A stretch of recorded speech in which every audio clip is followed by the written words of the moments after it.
Hurumende yenyika yezimbabwe declares state of national disaster patsaona yakaitika yebhazi rekwaMunhenzva. Kusangana kwatinoita zvakare pano paHarare Networks panobatwa nhau dzese dzinoitika munharaunda menyika yezimbabwe, zvatinosangana nazvo munharaunda matinogara menyika yezimbabwe. Zuva ranhasi tauya takabata nhau yechiitiko chiri kuziviswa munyika yedu yezimbabwe kuti hurumende yoita declare a state of national disaster patsaona yebhazi reMunhenzva iro rakaita tsaona yakatora upenyu hwevanhu vakawanda vanova vari vana venyika yezimbabwe vaibva kunyika yeSouth Africa uko vachibva kuCape Town. So tsaona iyi mukusanangurwa kwayo pari kunzi yakatora upenyu hwemazimbabwenzi anokwana kuita 11 vanga vari mubhazi umo, zvinosanganisira vakuru, vadiki neana mai nana baba varipo pachiitiko ichi murezimbabwe. So hurumende yenyika yanyora tsamba ichitora chiitiko ichi as a national state disaster, kureva kuti vachange vachizobatsira mhuri dzevanhu vakawirwa nedambudziko iri rinorwadza rakaitika panjodzi iyi.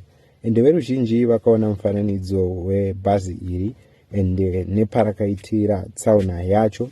Nova iri tsamba takabata iripo pascreen yamuri kuona yanyorwa nehurumende yenyika yezimbabwe. Maererano nemutsamba umu zviri kuziviswa kunzi Zimbabwe is declare a state of national disaster following a tragic bus crash in South Africa that claimed the life of 11 Zimbabwean nationals traveling home from Cape Town. The accident involved a Munhenzva transport service bus traveling from Cape Town to Harare. It occurred on 31 July 2016 near Trumpsburg in South Africa, Free State Province. According to the information released by the Zimbabwe government, the victims include 1 adult male, 5 adult women. The tragedy prompted the Zimbabwean government to activate measures aimed at supporting the affected families and assist those who survived the accident. The President Emmerson Mnangagwa acting under Section 27, Chapter 1 of the Civil Protection Act, declared a state of national disaster following the incident. Declaration also government to mobilize resources and coordinating assistance for the victims, survivors, and their families. Among the key priorities, the repatriation of the deceased to Zimbabwe, while injured survivors continue receiving medical attention in South Africa.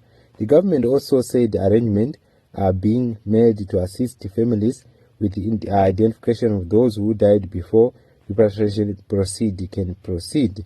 South African authorities have also been working with Zimbabwean officials in responding to the tragedy. The Free State Department of Health confirmed that injured passengers will receive treatment at hospital in South Africa.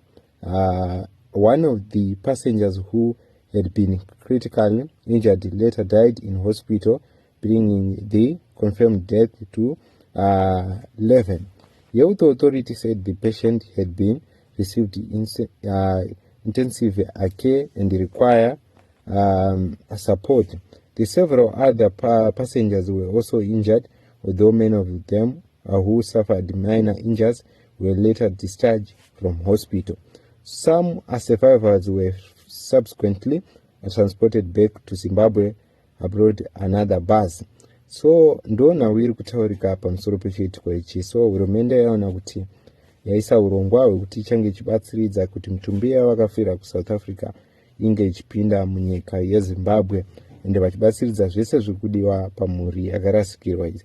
Tinongoti rest in peace kune vane mhuri yakarasikirwa apa. Zvinhu zvinorwadza, zvinhu zvinosirisa zvakaitika patsaona yebhazi rekwaMunhenzva. Ndiyo tsamba yamanga muchiona iri kubva kuhurumende yenyika yeZimbabwe. Ndizvo zvatauya takabata pano paYouTube channel yenyu yeHarare Networks patinouya nenhau dzakasiyana siyana.